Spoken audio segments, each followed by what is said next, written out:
This is Virginia again, and I am reading another story. This is Frankenstein's Cat by Curtis Joplin, and it's a Scholastic book made by Scholastics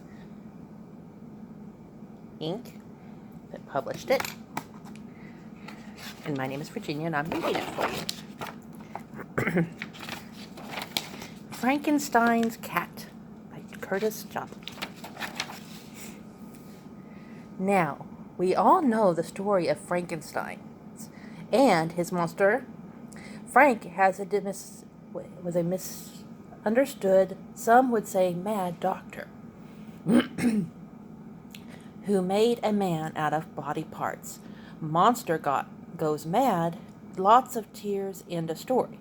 Well, the monster wasn't the doctor's first experiment.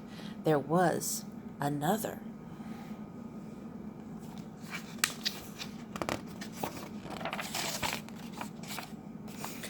Meet Frankenstein's cat. Kind of funny looking, isn't he? The doctor named him Nine. Not because cats have 9 lives, but because that's how many cats it took to make him. A Persian here, a sesame there, couple of tabbies, a few mousers, and a very, very smelly alley cat. Thrown in for good measure. Well, life was never going to be easy for a cat that looked like and smelled like that.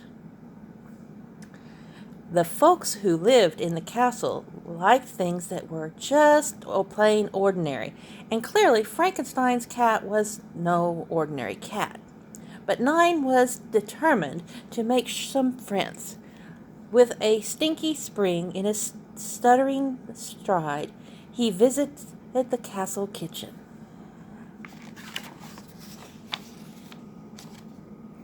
The sweet smell of baking pastries attracted him like a bee to honey. Frankenstein's cat slinked up to the cook and rubbed up against her leg. "Pee-you!" exclaimed the cook, pinched her nose. "What is that awful smell?" "Only me," said Nine. "Can I help?" "Yes," said the cook. "You can start by getting your smelly paws out of my kitchen. Be out with you." After a few swipes from the cook's broom, Frankenstein's cat scampered away. "I know," he thought. "I will try the courtyard. I bet I'll find a friend there." He hopped into the yard where he bumped into some village children playing. "Can I help?" asked Nine. "Yuck! What is that smell?" said all the children muttered. One boy stepped up and not too close. "We're playing with hide and seek," he said. Sure you can join in. Go and hide."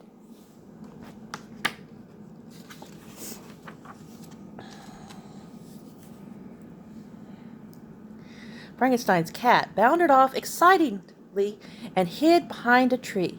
Once there, he waited and waited and waited.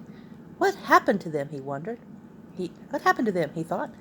They should have found me by now. I'm not even that well hidden. Only when he got up and looked for them, did he spot them playing in a faraway field. With a sigh and a sniff, he went back to the castle. In the hall, he found the butler, clearing the castle. Nine skidded up to his feet, tail swishing excitedly and only occasionally falling off. "Please, Mr. Butler, can I help you with the cleaning? I promise I'll do a good job. Please, please." Curling his nose, the butler looked at him up and down.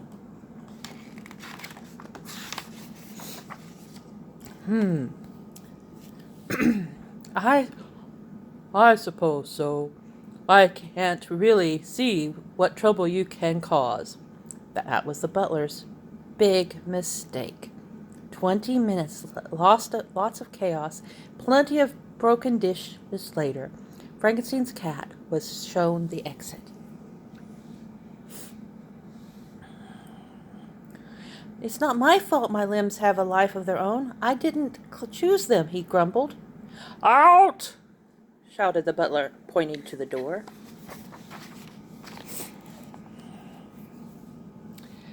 Fed up, Frankenstein's cat went to the doctor's laboratory, where his master was hard at work. It's no good, said Nine. I'm lonely and I need a friend.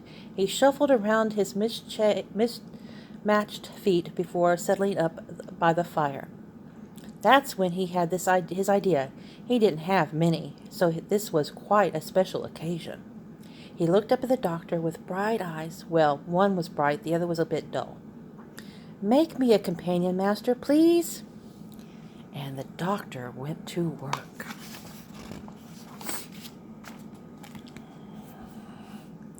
As the doctor chopped and sewed and stitched and sawed, Nine paced back and forth, anxiously nervous as a newborn kitten.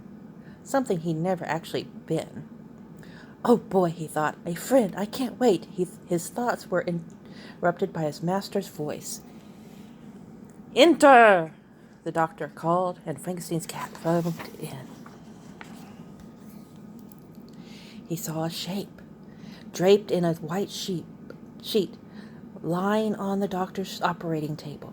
As a storm rumbled up ahead and lightning lit up the laboratory, the doctor pulled hard as on a huge metal lever. Electricity coursed along cables to the body on the table. Suddenly, but surely, it began to twitch and shudder. The figure sat upright, the sheet still covering it. The doctor stepped up and grabbed the edge of the sheet. A warm smile spread across his face. Frankenstein's cat, said the doctor, pulling up the street. Meet Fifi!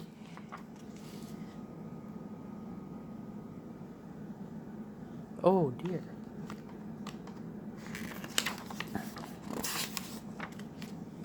Frankenstein's dog! The cat felt sick.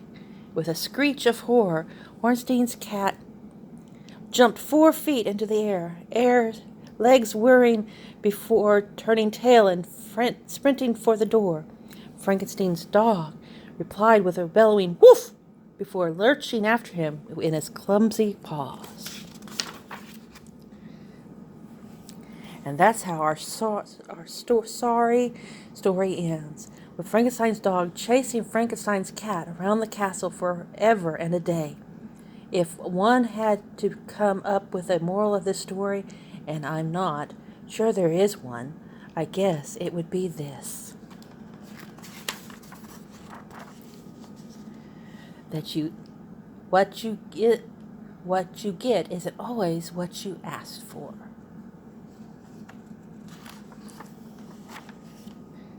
Just bear that in mind when you ask for a puppy for a present.